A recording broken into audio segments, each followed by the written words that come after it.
Hello everyone. आज से अपन बाल विकास में कुछ क्वेश्चन को डेली डिस्कस करेंगे। तो स्टार्ट करते हैं। आज का पहला क्वेश्चन, निम्नलिखित कथनों में से आप किससे सहमत हैं। अपन को 4 कथन दिए हैं, उसमें से अपन को सही कथन बताना है कि कौन सा कथन सही है। तो पहला लिखा है ए नंबर पर, अधिगम पूर्ण रूप से बाह्य उद्दीपक के द्वारा नियंत्रित होता है। अधिगम मतलब सीखना। क्या सीखना केवल बाह्य उद्दीपक के द्वारा नियंत्रित होता है? तो एक गलत है। सेकंड देखना, अधिगम तब तक घटित नहीं हो सकता जब तक कि इसका अंकों के रूप में बाह्य रूप से आकलन नहीं कर लिया जाता। मतलब कहने का है कि यदि कोई बालक है, यदि अपन उसको अंक देंगे तभी अधिगम होगा। तो ए निश्चित नहीं है, तो ए भी गलत हो जाएगा। तीसरा, अधिगम केवल तभी होता है यदि वह व्यवहार में सुस्पष्ट होता है। इनके कहने का मतलब है, यदि कोई बालक है, वो यदि सीखता है तो उसके व्यवहार में दिखता है कि वह सीख रहा है। तो ये निश्चित नहीं है। कोई कोई बालक ऐसे भी होते हैं कि सीखते बहुत कुछ है लेकिन वो शांत रहते हैं, अंतर्मुखी रहते हैं। तो ये निश्चित नहीं है। तो तीसरा भी ऑप्शन गलत हो जाएगा। अब चौथा लिखा है, अधिगम एक सामाजिक सांस्कृतिक परिवेश में घटित होता है। तो चौथा ऑप्शन सही हो जाएगा, क्योंकि जो सीखते हैं बालक वो सामाजिक एवं सांस्कृतिक परिवेश में सीखते हैं। सामाजिक सांस्कृतिक परिवेश मतलब वातावरण से संबंधित है। ठीक। अब दूसरा क्वेश्चन देखते हैं, जीन पियाजे का बाल विकास वर्गीकरण किस प्रकार पर आधारित है। जो जीन पियाजे हैं, इन्होंने अधिगम का एक नियम दिया था, संज्ञानात्मक विकास सिद्धांत, या ये विकास का नियम भी कहलाता है। ठीक है। तो जीन पियाजे ने जो नियम दिया था संज्ञानात्मक विकास सिद्धांत का, उसमें इन्होंने 4 अवस्थाएं बताई थी।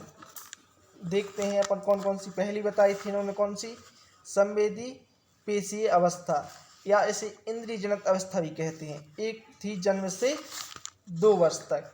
इसके बाद दूसरी अवस्था बताई थी पूर्व संक्रियात्मक अवस्था, जो थी 2 से 7 वर्ष तक। तीसरी थी मूर्त क्रियात्मक अवस्था, जो थी 7 से 12 वर्ष तक। और चौथी थी औपचारिक क्रियात्मक अवस्था, जो 12 वर्ष से पूर्णावस्था तक। ठीक है। तो इसमें उन्होंने पूछा है जीन पियाजे का बाल विकास वर्गीकरण किस सिद्धांत पर आधारित है। तो जे मनोसामाजिक विकास सिद्धांत एरिक्सन ने दिया था। नैतिक विकास का सिद्धांत कोहिलर ने दिया था। ठीक। मनोलैंगिक विकास का सिद्धांत फ्रायड ने, और संज्ञानात्मक विकास का सिद्धांत जीन पियाजे ने दिया था। ठीक। अगला क्वेश्चन देखते हैं। तीसरा, एक शिक्षार्थी केंद्रित कक्ष में अध्यापिका करेगी। एक कक्षा है जो कक्षा है जो बालक केंद्रित है, मतलब शिक्षार्थी केंद्रित कक्षा है। उसमें एक शिक्षिका है, वो क्या करेगी। अपन को 4 ऑप्शन दिए हैं। 4 ऑप्शन में से जो सबसे पक्का उत्तर है या पक्का आंसर है, उसको अपन इसमें सही करते हैं। तो पहला ऑप्शन दिया है, अधिगम को सुगम बनाने के लिए बच्चों को एक दूसरे के साथ अंकों के लिए मुकाबला करने हेतु प्रोत्साहित करेंगी। तो हालांकि अपन देखते हैं कि अध्यापिका या शिक्षक जो होता है अंकों के लिए अपन वो करता है, अभिप्रेरित करता है बच्चों को, लेकिन वास्तव में ऐसा नहीं करना चाहिए। ठीक। दूसरा देखते हैं। इसमें लिखा दूसरे में, वह अपने विद्यार्थियों से जिस प्रकार की अपेक्षा करती है उसे प्रदर्शित करना और तब बच्चों को वैसा करने के लिए दिशा निर्देश करना। ठीक है। जे ऑप्शन भी अपन को क्लियर नहीं मालूम। अपन अगला पढ़ते हैं। इस प्रकार की पद्धति को नियोजित करना जिसमें शिक्षार्थी अपने स्वयं के अधिगम के लिए पहल करने में प्रोत्साहित हो। तीसरा जो ऑप्शन है ये पक्का वाला लग रहा है, बहुत अच्छा लग रहा है सेकंड से। अब चौथा देखते हैं, मुख्य तत्वों की व्याख्या करने के लिए व्याख्यान पद्धति का प्रयोग करना और बाद में शिक्षार्थियों का उनकी सजगता के लिए आकलन करना। तो ये डी भी बेटर नहीं लग रहा, सी बेटर लग रहा है। तो इसका आंसर क्या हो जाएगा, सी। देख, इस प्रकार की पद्धतियों को नियोजित करना जिसमें शिक्षार्थी अपने स्वयं के अधिगम के लिए पहल करने में प्रोत्साहित हो, मतलब शिक्षार्थी स्वयं सीखें। ऐसी अपन पद्धतियों का उपयोग करेंगे कि उनको अपन की आवश्यकता ना पड़े, वो स्वयं सीखें, करके सीखें। तो ये सी वाला ऑप्शन ज़्यादा बेटर लग रहा है। ठीक। अब देखते हैं अपन अगला चौथा, सीखी गई क्रिया का अन्य परिस्थितियों में उपयोग किया जाना कहलाता है। सीखी गई क्रिया का, जैसे अपन एग्जाम्पल ले लें, अपन पे जोड़ना बनता है। तो जोड़ना एक क्या है, अपन ने सीखी गई क्रिया है। इसके द्वारा अपन क्या सीख सकते हैं, जोड़ना के सवाल सीख सकते हैं, या घटाना के सवाल भी, या अपन वो भी सीखते हैं, पहाड़ा भी सीख सकते हैं जोड़ जोड़ कर। ठीक, तो सीखे गई क्रिया का अन्य परिस्थितियों में उपयोग किया जाना, जी क्या कहलाएगा, अधिगम स्थानांतरण कहलाता है। ठीक, परिपक्वता कहलाती है शरीर से संबंध, जैसे कोई बालक होता है परिपक्व हो जाता है कक्षा 6 में आने के लिए या कक्षा 7 में आने के लिए, तो जी परिपक्वता विकास से संबंधित है। अधिगम जो रहता है सीखने से संबंधित, अधिगम स्थानांतरण कहलाएगा सीखी गई क्रिया का अन्य परिस्थिति में उपयोग किया जाना। ठीक, अब पांचवा देखते हैं, वाइगोत्स्की और पियाजे के परिप्रेक्ष्यों में एक प्रमुख भिन्नता है। जी कुछ क्वेश्चन ऐसे होते हैं जिनको अपन को रटना या याद करना ही जरूरी होता है। तो इसका आंसर सी है, भाषा एवं चिंतन के बारे में उनकी दृष्टिकोण। मतलब वाइगोत्स्की और पियाजे जो मनोवैज्ञानिक हैं, इनके परिप्रेक्ष्य में प्रमुख विभिन्नता, मतलब इनकी मतों में विभिन्नता कौन कौन से में, भाषा में और चिंतन के दृष्टिकोण में। ठीक, अब एक छठवा है, इसमें एक पुस्तक दी है, an introduction to social psychology. इसकी रचयिता पूछे हैं तो इसकी रचयिता कौन है, विलियम्स। सातवां देखते हैं, पुनर्बलन के सिद्धांत का प्रतिपादन किया। देखना, पुनर्बलन पुनर्बलन कहलाते एक प्रकार से कोई बालक यदि अच्छा वर्क कर रहा है या अच्छा काम कर रहा है, तो उसको जो उसका काम कर रहा है अपन उसको यदि पुरस्कार दे दें तो वो उसके लिए पुनर्बलन का काम करता है। मतलब वो और अच्छा काम करेगा, जिससे वो मतलब बालक समझ जाता है कि यदि मैं और अच्छा काम करूँगा तो इस शिक्षक मुझे और ज़्यादा पुरस्कार देंगे, वो कहलाता है पुनर्बलन। ठीक है, तो पुनर्बलन के सिद्धांत का प्रतिपादन किसने किया।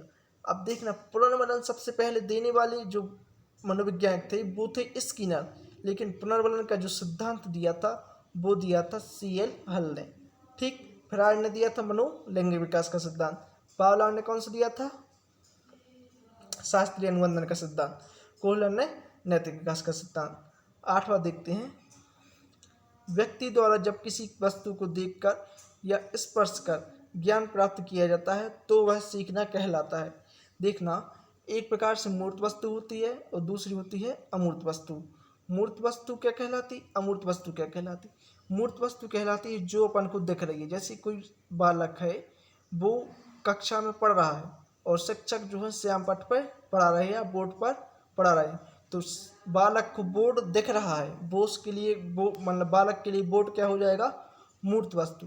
लेकिन जब बालक घर पर जाएगा, घर पर बोर्ड शिक्षक के द्वारा पढ़ाया गया बोर्ड पर चिंतन करेगा, तो क्या कहलाएगा, वही वस्तु क्या बन जाएगी, अमूर्त वस्तु बन जाएगी।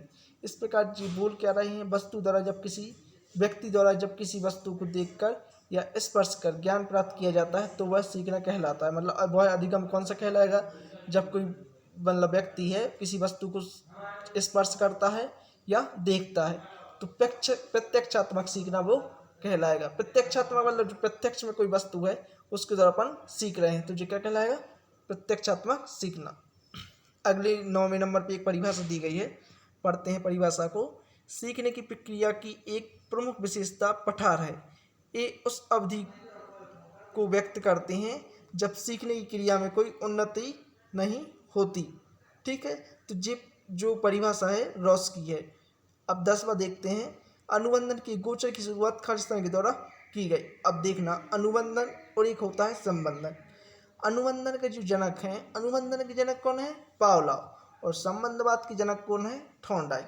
तो अनुबंधन के गोचर की शुरुआत किसने की थी, पावलोव ने। अब 11 नंबर पर क्वेश्चन देखते हैं, लघु पदों के सिद्धांत का संबंध है। लघु पदों के सिद्धांत का संबंध रेखीय अभिक्रमण से। जी हम बाद में बताएंगे, अपन एक आगे क्वेश्चन आने वाला है उसमें अपन डिस्कस करेंगे जी अभिक्रमण क्या कहलाते हैं। लेकिन जितने भी अभिक्रमण आए हैं जी आए हैं स्किनर के सिद्धांत से। स्किनर जो क्रिया प्रसूत सिद्धांत दिया था उससे जी अभिक्रमण की शुरुआत हुई है तभी से। अब देखते हैं 12वां क्वेश्चन, कार्यात्मक प्रतिबद्धता सिद्धांत प्रक्रिया में मुख्य कारक कौन सा है। देखना, इसमें से अगर अपन ध्यान से पढ़ें तो उसी में उसका आंसर लिखा है, कार्यात्मक प्रतिबद्धता सिद्धांत। कार्यात्मक प्रतिबद्धता अपन ने पढ़ा है क्रिया प्रसूत अनुबंधन का सिद्धांत। तो क्रिया मतलब कार्य, ठीक है, तो ये किससे संबंधित हो जाएगा, पुनर्बलन से संबंधित, क्योंकि क्रिया मतलब जो स्किनर थे क्रिया प्रसूत का सिद्धांत दिया, उन्होंने पुनर्बलन पर प्रतिपादन किया था। तो कार्यात्मक प्रतिपादन सिद्धांत की क्रिया में मुख्य कारक कौन सा हो जाएगा?